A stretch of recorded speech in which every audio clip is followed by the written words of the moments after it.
Okay, so starting with types of drainage pattern in topo sheet first of all. So drainage pattern में सबसे पहला जो हमारा आता है वो है डेंड्राइटिक पैटर्न। डेंड्राइटिक पैटर्न में जैसे एक ट्री होता है, एक ब्रांचेस होती हैं, जैसे इसमें से निकल रहा है, कुछ इस तरीके से रिवर फ्लो करता है। आपको ऐसे टोपो शीट दी जाएगी, उसके अंदर आपको जैसे 4 ग्रिड रेफरेंस दिया होगा और 4 ग्रिड रेफरेंस, उस 4 ग्रिड रेफरेंस में आपको पूछा होगा कि आप बताओ कि रिवर का कौन सा पैटर्न है। तो यहाँ पर देखो क्लियरली दिख रहा है कि ये डेंड्राइटिक पैटर्न है जिसमें ब्रांचेस की तरह वो फैल रही हैं। उसके बाद सेकंड आ जाता है हमारा ट्रेलिस पैटर्न।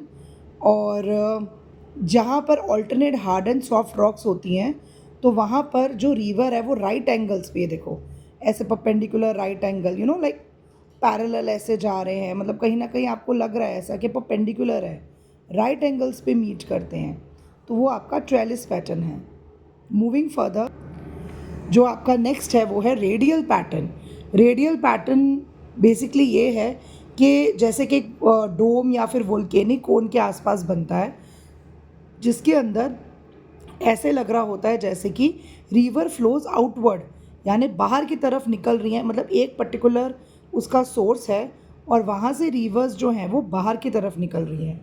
थोड़ा सा ध्यान से यहाँ पर देखो, इन्होंने एग्जाम्पल दिया हुआ है, देखो इस तरीके से, क्योंकि बहुत छोटा होगा, कभी आइडेंटिफाई करना मुश्किल हो जाता है।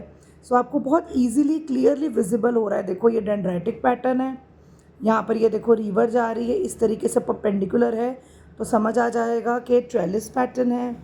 यहाँ पर देखो बीच में रिवर है, ठीक है, और वहाँ से आपका जो है वो, मतलब जैसे सारे रिवर्स आपको ऐसे लगेगा कि जैसे एक पॉइंट पर आके मिल रहे हैं, यहाँ से बाहर की तरफ जा रहे हैं, हर डायरेक्शन से आ रहा है यहाँ पर पानी, तो वो रेडियल और सर्क्यूलर पैटर्न है।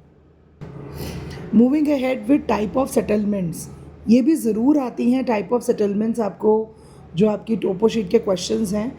3 टाइप के सेटलमेंट्स हैं, nucleated, linear and scattered. Scattered जैसे माउंटेनियस इलाका है, बहुत दूर दूर घर बने हुए हैं, ये जो रेड रेड के स्क्वायर्स होते हैं आपके परमानेंट हट्स होते हैं। ये देखो जैसे पेड़ हैं, बीच में ट्रीज़ हैं और दूर दूर बने हैं, तो it means it is scattered settlement. Linear settlement क्या होता है कि जैसे एक रोड जा रही है, उसके आगे पीछे दोनों तरफ लीनियरली बने हुए, न्यूक्लिएटेड यानी झुंड। ये देखो एक ही जगह पर बहुत ज़्यादा जो है वो आपको घर देखने को मिलेंगे, तो those are nucleated settlement. Linear settlement road के आसपास आसपास, रोड के आसपास, और स्कैटर्ड यानी बहुत दूर दूर। नेक्स्ट जो हमारा इम्पॉर्टेंट टॉपिक होता है कि आपको 4 ग्रिड रेफरेंस दिया जाता है और आपको उसमें बोला जाता है that you have to mention उसके अंदर मैन मेड और नेचुरल जो है वो सेटलमेंट्स। सो नेचुरल और मैन मेड फीचर्स आपको ढूंढने होते हैं। मैन मेड फीचर्स, तो आपको इनमें से कोई भी मैन मेड फीचर वहाँ पर बना हुआ दिखाई दे तो आपको उसी को आंसर में लिखना होता है। तो ये देखो परमानेंट हट्स हैं जो रेड से कवर्ड हैं, टेम्प्रेरी हट्स हैं जो अनकवर्ड हैं। Again there are causeway, causeway मतलब मोटरेबल रोड।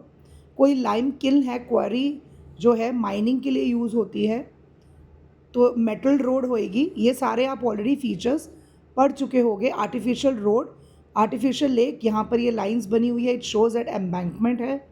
फिर पोस्ट ऑफिस हो गया, कैनल्स हो गए, मतलब cart track, pack foot track. Cart track जो होती है वो जनरली आपको टोपो शीट्स में लंबी लंबी रेड लाइंस दिखेंगी। फुटपाथ जो होगा, जो वो ऐसे डॉट डॉट से बना होगा, और जो पैक ट्रैक है वो ऐसे छोटी छोटी लाइंस होंगी, broken lines. International boundary, state boundary, तो ये सब हमारे मैन मेड फीचर्स हैं।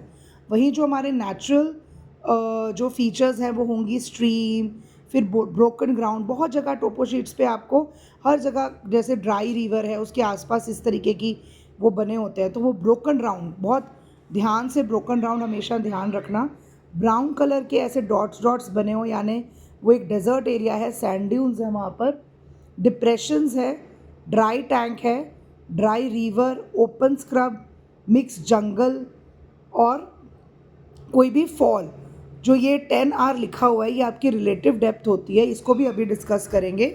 But basically drainage pattern, then settlements pattern, then man made and natural features, ये आपके पॉइंट ऑफ कंसर्न होने चाहिए हमेशा। नेक्स्ट जो हमारा इम्पॉर्टेंट टॉपिक है वो है हाइट। 3 तरीके की हाइट होती हैं, spot height, triangulated height and relative height. Triangulated height जो होती है वो ऐसे ट्राइंगल के साथ कुछ एक नंबर लिखा होगा, काफ़ी एक्यूरेट, मतलब इस ट्राइंगुलेटेड हाइट यानी उस पर्टिकुलर जगह की जो हाइट है वो ट्राइंगुलेटेड मेथड से बनाई गई है और काफ़ी एक्यूरेट मेथड होती है। और स्पॉट हाइट भी वही है, स्पॉट हाइट एक डॉट बना होगा उसके साथ 340 जैसे कुछ लिखा हुआ है।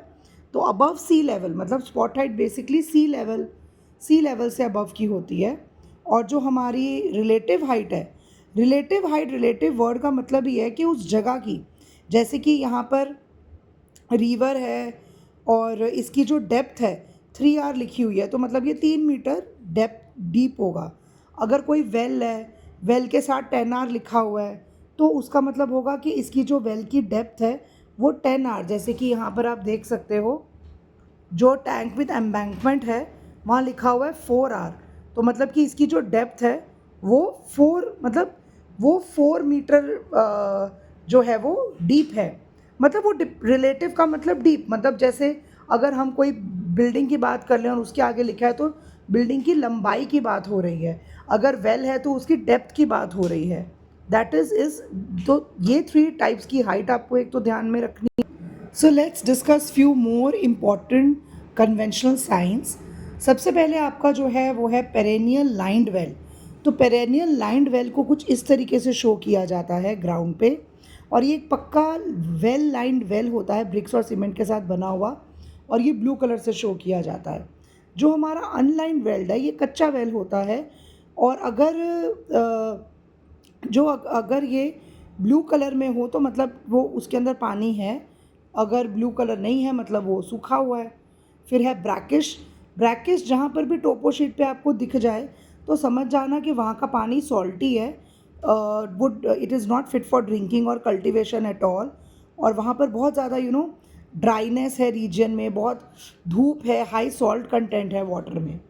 उसके बाद आ जाते हैं हमारे कॉजवे। कॉजवे बेसिकली जैसे नीचे से ये देख सकते हो आप, रिवर जा रही है और उसके ऊपर से, नॉट ब्रिज, ब्रिज नहीं रोड है, मतलब एक्चुअली ये तब बनाए जाते हैं जब ज़्यादातर वो रिवर, मतलब पानी उसमें कम ही होता है और मोटरेबल होती है ड्राई सीज़न में, जब बारिश आती है बस तभी उस पर नहीं जा सकते, अदरवाइज़ ड्राई सीज़न में वो मोटरेबल होती है। और ये एक रेस्ड रोड या फिर प्लेटफॉर्म होता है। उसके बाद आइलैंड आ गया। जो हमारे एक्वेडक्ट्स हैं ये एक आर्टिफिशियल चैनल हैं, ज़्यादातर ये एलिवेटेड एरिया पे बनाए जाते हैं, और वाटर कन्वे मतलब कैनल्स, मतलब बेसिकली एक्वेडक्ट्स पे कैनल्स जो है वो कैनल्स बिल्टअप करी जाती हैं। फिर है हमारे आर्टिफिशियल टैंक, रिजर्वर है, मैनमेड फीचर है, एम्बैंकमेंट भी आपको यहाँ पर दिख जाएगी, पानी स्टोर करने के लिए यूज़ होता है। ओवरहेड टैंक हो गया जो घरों के ऊपर, वाटरफॉल्स हो गए, वो फॉल 15 मीटर, मतलब ये उसकी डेप्थ बताई गई होगी। उसके बाद है कुछ वेजिटेशन से रिलेटेड, ओपन स्क्रब। तो ओपन स्क्रब इस तरीके से लिखा होता है, ओपन स्क्रब यहाँ पर आप टोपो शीट में भी देख लो, वो ज़्यादातर डेजर्ट या फिर सेमी डेजर्ट कंडीशन दिखाता है। कई बार आपको मैप्स के अंदर ऑक्यूपेशन बतानी होती है उस पर्टिकुलर ग्रिड रेफरेंस की, तो उसके अंदर ज़्यादातर जहाँ पर ओपन स्क्रब है वहाँ पर कल्टीवेशन नहीं हो सकती, तो ज़्यादातर शिप या गोट रेयरिंग की जाती है। फिर सर्वे ट्री, मतलब कि उस एरिया के पर्टिकुलर जितने भी ट्रीज़ हैं वो सर्वे करे हुए हैं, उसके आगे कुछ एक नंबर वगैरह लिखा होता है, ये वाले इस तरीके से ट्रीज़ बनाए जाते हैं, survey tree. Moving ahead with finding out a very important question, that is direct distance. Direct distance कैसे ढूंढना है, बहुत ईजी है। जैसे आप इस टोपो शीट को देखो, अवारा एंड मरोल, ये रहा अवारा, ये रहा मरोल।